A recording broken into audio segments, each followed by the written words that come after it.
Hey there, welcome to the Not Just Momma Podcast, the show where we talk about building businesses, chasing dreams, raising little yous, and keeping it real through all the chaos. We're diving into mindset, motivation, and all things mompreneur life, all while microwaving our coffee for the 20 millionth time. I'm your host, Heather Madsen, a dream-chasing mompreneur who knows exactly what it's like to juggle big ambitions with a million daily tasks. Because let's be honest, we're not just moms. We're wives, we're partners, we're daughters, friends, creators, dreamers, and so much more. And just because we're raising little tiny humans doesn't mean we have to put our dreams on the back burner. We deserve to chase them, build something incredible, and make a difference, all while being amazing moms. So go ahead and nuke that coffee once again and get comfy, because we're diving in.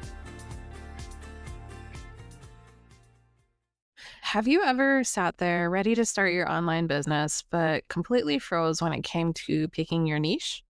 Like, you're maybe thinking, what am I actually going to do? What's my thing, right?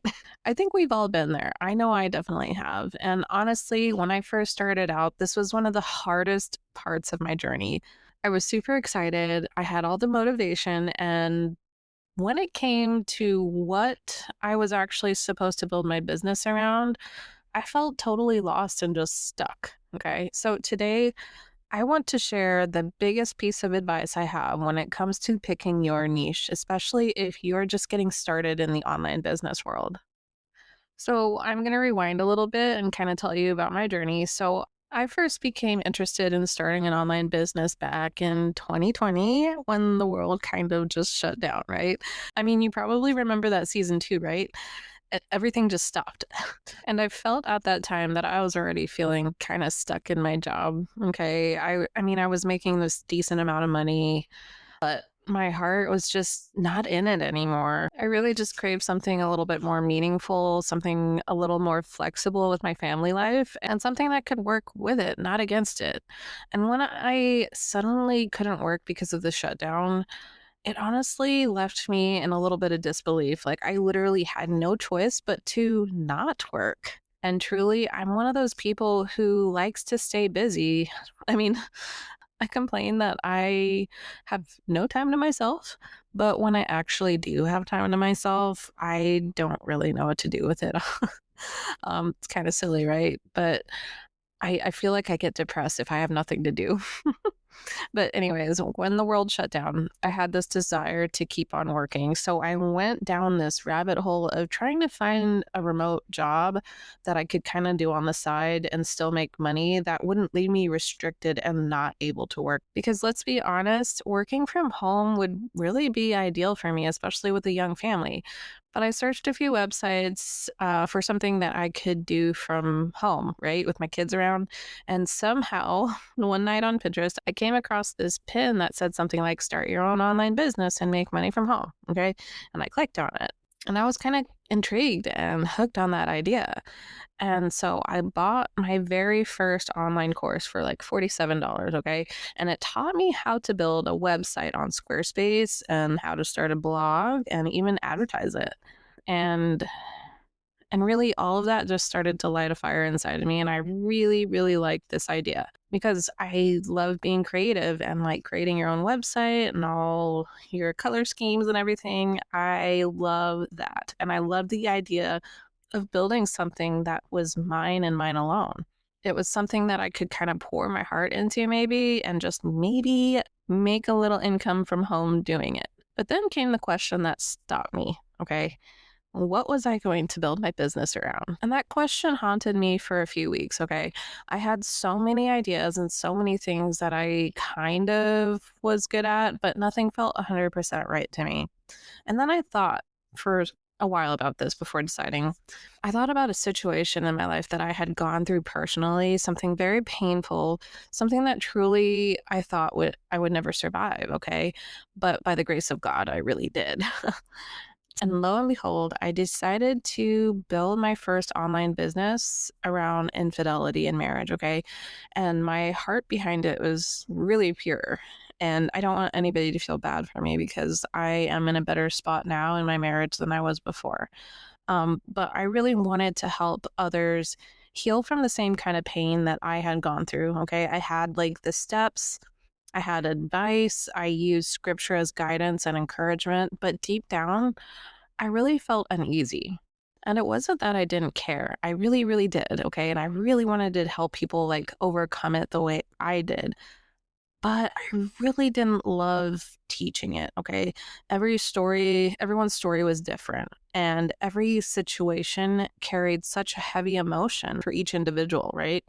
And if you've gone through that, you know that every story, every marriage is different, and it's just really hard to pinpoint how you can help certain people in certain situations, okay? And so even though I wanted to help, I felt really drained instead of lit up by it. And before I knew it, I hit the burnout and I felt a lot of resistance and I started to question everything that I was building.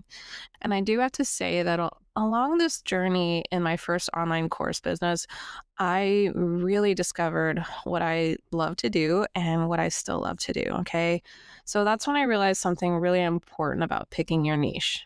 And this is what I want to share with you today because maybe you're in that place right now.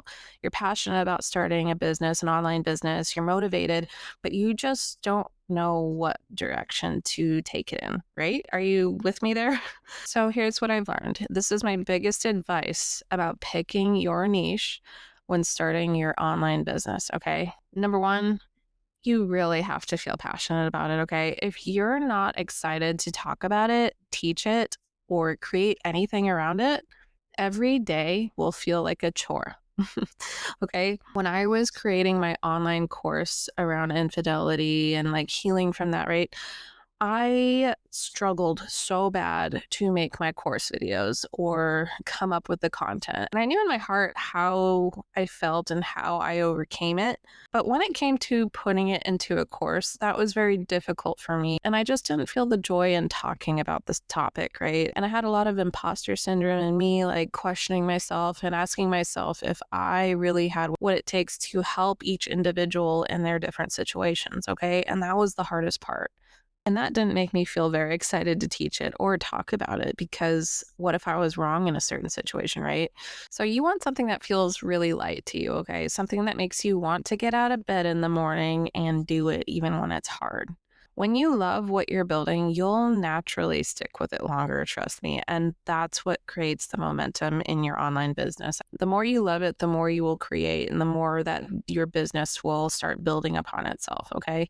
Number two, if you're unsure, don't force it. If you're sitting there thinking, maybe I could do this, but it doesn't feel like it lights a fire inside of you, why don't you take a step back? Okay. Sometimes the clarity comes from stillness. Okay. Sitting still with yourself and trying a few new things and experimenting and letting yourself just pivot without guilt if it doesn't work for you. And really, it's okay to not know right away what kind of thing you want to teach or what you want to help people with, okay? In fact, I feel like most entrepreneurs don't really know what they want to do yet, and it takes some time. Number three, don't just use your expertise unless you truly enjoy it, okay? I see this one all the time. People build businesses around what they're good at or what they're certified in and not what they love. And I'll use my case as an example, okay? At the beginning of this episode, I told you that I was no longer happy in the job I was doing when 2020 came. And my field is cosmetology. I'm a hairdresser, okay? But when it came to picking something for my online business to base my online business around, hairdressing sounded miserable because I actually hate it and I don't enjoy doing it and I don't have a passion for it, okay? So just because you have a certification or an expertise or you're just good at something, it doesn't mean that you should build a business around it. So if it drains you, you'll start to resent it. This is how I felt about doing hair. And yes, I'm good at it, but I don't truly enjoy it. And besides, your business should bring you a little brightness, okay? A little life to you and not feel like it's getting taken away. Number four, if you could do it all day, every day with no boundaries, go for it, okay? That's usually your sign. What's the thing that you love talking about so much that your family is probably tired of hearing it? I mean, it's the thing you would do if no one even paid you. Like you are that happy doing it. That's your zone of genius, the place where your passion and your purpose kind of collide and crash into each other. All right, number 5, do something people already come to you for, okay? Think about it. What do your friends or family naturally ask you advice about? Maybe it's how you decorate your home, or how you stay organized, or how you encourage your kids, or how you budget, or how you create. Whatever it may be, people are asking you about it and you enjoy telling them about it. It's really the thing that just feels super easy to you, okay? And that's probably your niche, just saying. Because what feels natural to you is often what others find to be really hard for them, or they find it valuable. Okay. So if you're sitting there and wondering what your niche should be, start with your heart and just sit still with yourself for a moment. Okay. Don't chase what everyone else is doing. Don't do what others say you should do. Don't build something because you think it'll sell. Okay. Because trust me, that brings a whole nother resistance to the table. Instead, build something that feels right, that feels like you're grounded in it. Okay. Something that just feels aligned, something that reflects who you are, what you value, and how you want to serve others. Because when your business is rooted in something that lights you up, it grows with so much more ease and joy. And you'll show up differently, okay? You'll stay consistent and you'll build something meaningful, something that truly just fits your life, like a glove, like a puzzle piece that fits together, okay? I'm not very good at the analogies. So I hope this episode encouraged you and gave you some clarity today around picking a niche, okay? Maybe you're starting out your first online business and you're just really stuck in this place where you just don't know what to do. Give it time. It'll come, okay? And sometimes if you're like me, you'll start out with something and then find out that you don't like it. And that's okay. You have permission to pivot and do something else. And maybe along the way, you'll figure out what you truly love. And if you're going through that right now, give yourself a little grace. You're allowed to explore, you're allowed to evolve and grow into your calling. And if you've been listening for a while and you're loving the show and you found this episode helpful, it would mean so much to me if you could follow the show on Apple Podcasts and leave a quick review. It helps other entrepreneurs like you find encouragement too. And if you're not already on my email list, go ahead and hop on there. I share tips, tricks, and things that I don't always share on this podcast. The link will be in the show notes below. Remember, you don't have to have it all figured out to start. You just have to start, okay? And if all else fails, just survive till bedtime.